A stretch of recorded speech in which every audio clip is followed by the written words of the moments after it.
রাধে রাধে, হরে কৃষ্ণা। এই যে প্রতিদিনের মতন আজকেও সকালে উঠে পড়েছি। আজকে বাইরেটা অনেকটাই অন্ধকার, তো সেজন্য ঘরের কাজটাই আগে করে।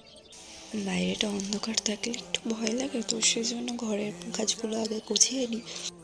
তো ঘরের কাজ গোছাতে গোছাতে বাইরেটা সকাল হয়ে যায়, মানে একটু আলো হয়ে যায়, তারপরে বাইরে বেরোই। বাইরে বেরিয়ে বাইরের কাজগুলো করি। তো আজকে ছিল অশোক ষষ্ঠী, তো অশোক ষষ্ঠী করতে হয়। তো মানে আমি তো এবার প্রথম মনে হয় অশোক ষষ্ঠী করব।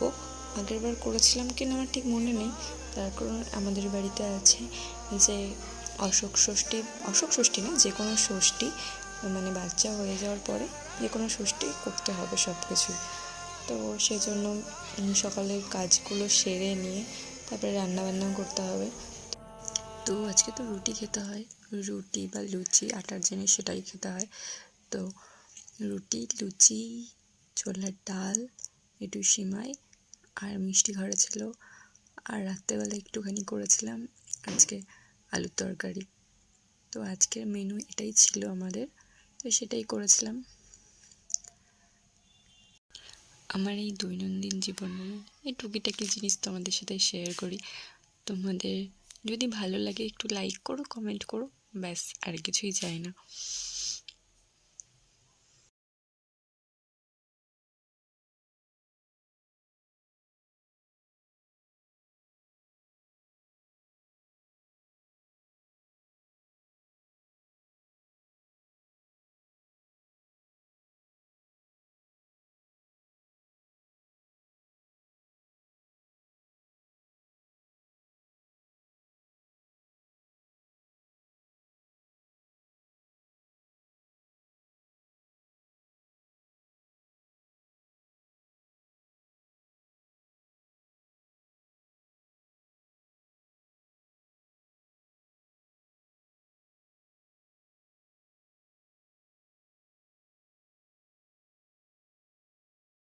আজকের মতন টাটা।